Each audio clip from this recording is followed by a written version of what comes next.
तो कहने का भाव ये पुण्यात्माओं, ईश्वरीय शक्ति से भक्ति से शक्ति आती है और उससे ऐसे चमत्कार ये साधक ऋषि महर्षि करते रहे, लेकिन मोक्ष नहीं था। पुण्यात्माओं, पूर्ण परमात्मा की शक्ति अपार है। और गोरखनाथ जी मुर्दे को भी जिंदा कर दिया। फिर गोरखनाथ जी चल पड़े और गोरखनाथ जी ने कहा था कि उस मत्स्येंद्रनाथ से कहा था, गोरखनाथ जी ने मत्स्येंद्रनाथ ने कहा था अपने गोरखनाथ से कि तू मेरा यूं जोड़ा ठा लेंगे। जब राजा के शरीर से निकला तो वहां जब वो मत्स्येंद्रनाथ का शरीर बन गया, मत्स्येंद्रनाथ अपने शरीर को ग्रहण करके चलने लगा। वो जोड़ा काख में दे लिया थैला, उसमें के था एक सोने की ईंट थी, सोने की ईंट वह काख में दे रहे सोना, क्योंकि राज अंश को खा के लालची लोभ भी हो गया। अब गोरखनाथ जी जान गया कि बाबा जी तो बिगड़ गया, गुरु जी तय ये सोने नजे काख में दे रहा है।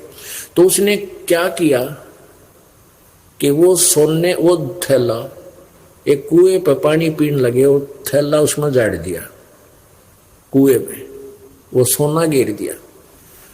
अब मत्स्येंद्रनाथ कहने लगा रहे निकम्मे तने जुल्म कर दिया, तने तो नाश कर दिया, यो के कह सोना था सोना यो, और इतने रुपया का उतार न्यो करा और भंडारा करा और एक झोपड़ी गालाओ।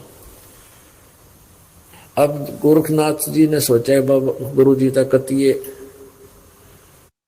इसकी तो विवेक खत्म हो गया। अपनी सिद्धि शक्ति से एक पहाड़ी थी छोटी सी और उस पर एक पानी का छिट्टा मार दिया और वो पूरी पहाड़ी सोने की होगी। अगले गुरु जी इठाले सारी पहाड़ी को ले चलो। पुण्यात्माओं, यदि आज वर्तमान में ऐसे सिद्धि वाला कोई व्यक्ति मिल जाता है, दास की बात में कोई नहीं सुने, क्योंकि हम तो इन चमत्कार नमस्कार ज्यादा करते हैं। तो परमात्मा ने इस युग में इस समय में ऐसे सभी कंडम हो लिए, इनकी पिछली भक्ति साधनाएं थी वो सिद्धियां खत्म हो चुकी हैं। अब इनको वो यथार्थ भक्ति मंत्र भी ज्ञान नहीं, सिद्धि प्राप्त करने वाला मंत्र भी इनसे अवॉइड हो लिया, वो भी इनसे समाप्त हो चुका है, वो सिद्धियां भी इनके पास नहीं रही। परमेश्वर कबीर जी की लीला है। तो ये ऐसे ऐसे चमत्कार मुर्दे को जिंदा कर दे, पहाड़ का सोना बना दिया। और फिर भी परमात्मा ने कहा मुर्दे कहाँ जीवावता तू भी मुर्जा माही।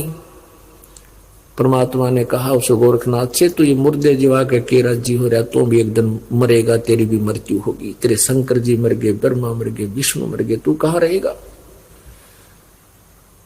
तो पुण्यात्माओं, इस ज्ञान से ये समझना है कि कोई ऐसा भी चमत्कार तुम्हें कोई देने वाला मिल जाए, ये मंत्र किसी के पास पृथ्वी पर नहीं है, आप डगमग मत होना।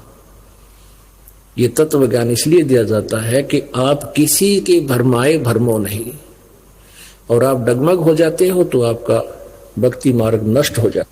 तो पुण्यात्माओं, इस प्रकार आपके ऊपर विशेष कृपा है परमात्मा की कि आपको ये ज्ञान सुनने को मिल रहा है, और इसको दृढ़ निश्चय के साथ अब जो दास ज्ञान बताता है, जो विधि बताता है, इसके अतिरिक्त कोई भी आकर तुम्हें किसी प्रकार का भी ज्ञान देने की चेष्टा करता है और आप उसके द्वारा दिए गए भक्ति मार्ग को स्वीकार करते हो, तो आप भक्ति से भ्रष्ट हो गए।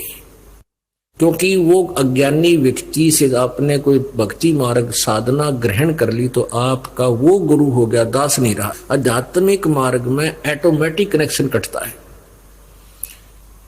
तो फिर आपकी भक्ति नष्ट हो जाएगी। आपने इस दास के अतिरिक्त किसी के भी द्वारा दिए गए भक्ति विधि को स्वीकार नहीं करना है, ये फाइनल समझ लेना, यदि आपने इस मार्ग में सफल होना। क्योंकि इस ज्ञान को थोड़ा बहुत सुनकर अटपट करने वाले करा कितने भटके मर गए, कहते चातुर प्राणी चोर हैं, ये मूड मुगद ठोठ है, और संतों के निकाम के उनके दो गलजोट है। बीजक की बाता कहे बीजक नाई हाथ, ये पृथ्वी डोबड़ उतर के मीठी बात। अपने गुरुदेव के द्वारा ही दिए गए भक्ति मार्ग पर चलना है। कोई कुछ भी बताए, आपका साथी भी आपको कोई कहता है कि ऐसे भक्ति करनी चाहिए, तो भी व्यर्थ है। भक्ति मार्ग में ये दास जैसे बतावे कैसे सिमरण करना है, किस मंत्र का करना है, कब करना है, श्वास वो श्वास से नाम जपो, व्यर्था श्वास मत को, ना बेराई सांस का फिर आवन होकना। नाम उठत नाम बैठत नाम सोत जागवे, नाम खाते नाम पीते नाम सेती लागवे। सिमरन का कोई समय नहीं है।